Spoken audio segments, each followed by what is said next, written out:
This kid hid Monopoly money all over school. He would tape them under desks, hide them in library books, taped one underneath the drinking fountain. Well, soon enough, people started to find them, and then more people started to find them. At first it was a joke, but kids began using this Monopoly money to buy snacks off their friends. I have $200 in Monopoly money. Can I have your pudding? After a month or two, this Monopoly money basically became the school's currency. Kids were buying pencils from each other, like I said, snacks. They were settling bets, and nobody knew who started it. One day, a 5th grader tried paying a 6th grader $5 in real money for their lunch snack. He said, "If it's not Monopoly money, I don't want it." And just like that, like a lot of my other stories, the principal had to make an announcement. It was a big deal because these kids went crazy for it, but hey, gotta respect Monopoly. This kid carried 2 lunch boxes to school every single day. One was a normal insulated lunchbox. It had his food in it. The other was a very old, dirty, dented metal lunchbox. He never opened it, and he never let anybody touch it. His friends always asked him, "What's inside that lunchbox, bro?" He would smile and say, "Don't worry about it." By middle school, people just started making fun of him for it. "Weirdo's got 2 lunchboxes, and that one's a nasty one. Yeah, he's probably got boogers in there." Well, he didn't let this bother him. He went through all the middle school, and on the last day of 8th grade, his friend asks him, "Bro, seriously, what's in there?" He opened it.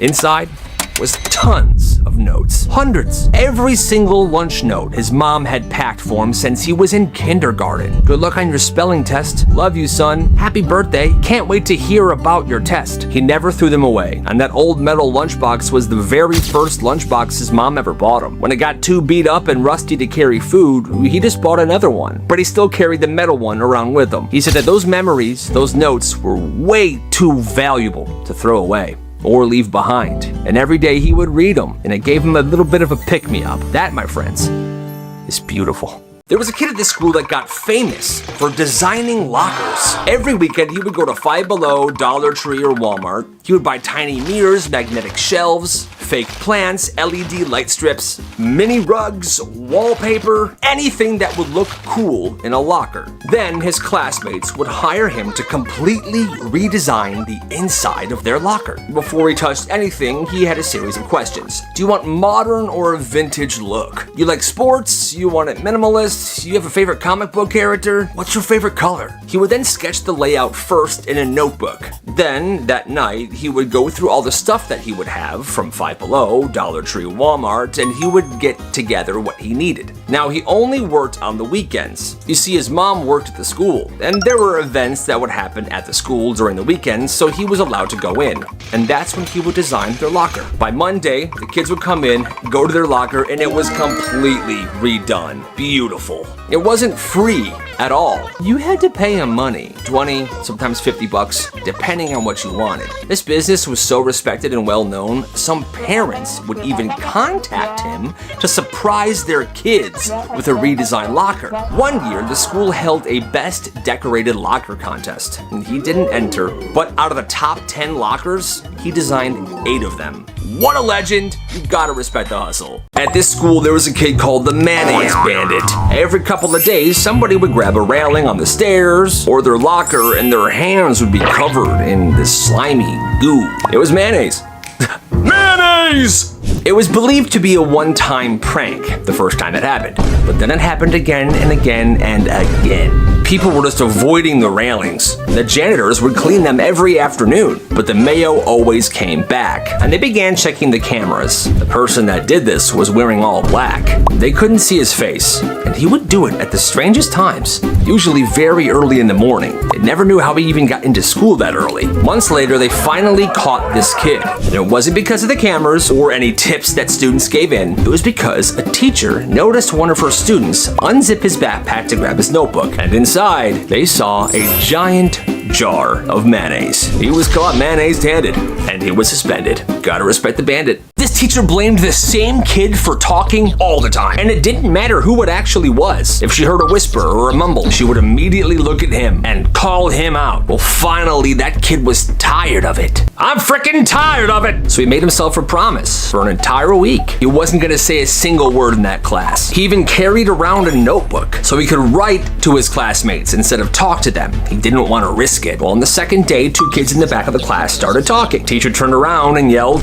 "Kyle, enough! enough. The whole room got quiet. Kyle didn't say a word. His classmates knew what was happening. They knew he wasn't talking on purpose, so they were paying attention for the rest of that week. Every time someone talked, they noticed she always blamed Kyle. On Thursday, Kyle, how many times this week do I have to tell you to stop talking during my lessons? Well, one kid stood up for him. Ma'am, he literally hasn't spoken a word all week. Oh, that is not true. But it was. And then everybody else started explaining to the teacher what's been going on. The teacher looked around and realized, wow, maybe I just have something against Kyle. And she apologized to him. And she never called him out for talking ever again. Way to go, Kai Guy. You didn't want to forget your homework in this class, because if you didn't turn it in, you wouldn't get a bad grade or points taken off. She would drag your desk to the front of the room and you had to face the class instead of the board. Hi guys. Hi. Now that is awkward, because the entire time someone would be sitting there, they would assume everybody they're looking at and that is looking at them is judging them horribly,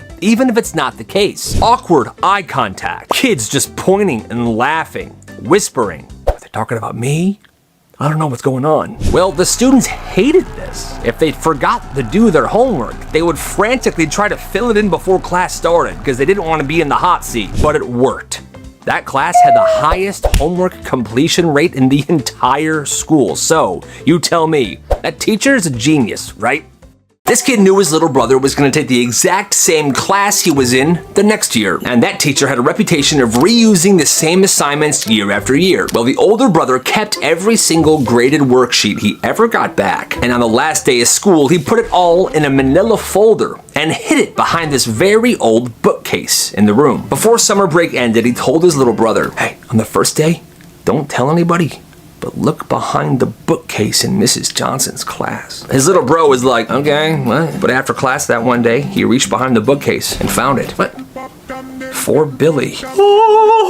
It was like finding treasure. And it was all in order of first assignment to last assignment. Sure enough, when the first assignment was passed out by the teacher, he looked at the folder. It was the same. And that's when he knew, oh, he hooked me up. He had every single homework worksheet and answer for the entire class. Nobody knew how he was getting such amazing grades on all the homework, but kept failing the tests.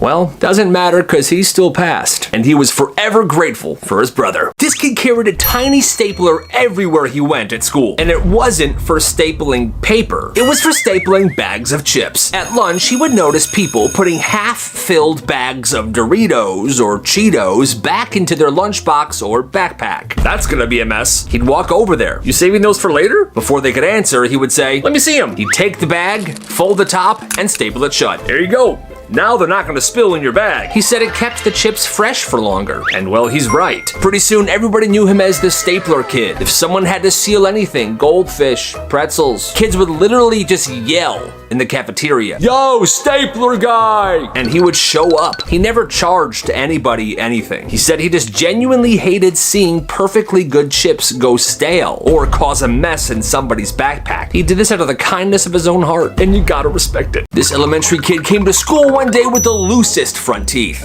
Hi. And he had a huge crush on this one girl. So one day at recess, he runs over to her, smiling. Look how loose my teeth are. The girl looked at him and said, ew, that's gross. The kid was hurt by this, so he stood there for a second, and then he punched himself in the mouth. Both of his front baby teeth fell out, and he held them up to her in his bloody hand. Is this better? She screamed and ran away.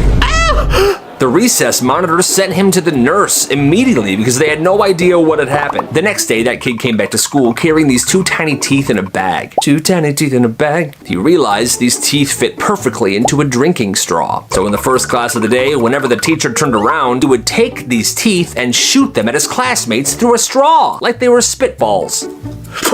Ow! He would then crawl on the floor to pick up the teeth he just spit, and he would do it again, all class period. His teacher kept getting angrier and angrier. She didn't really know what he was doing or that it was his teeth he was spitting, but the angrier she got at him, the crazier he got.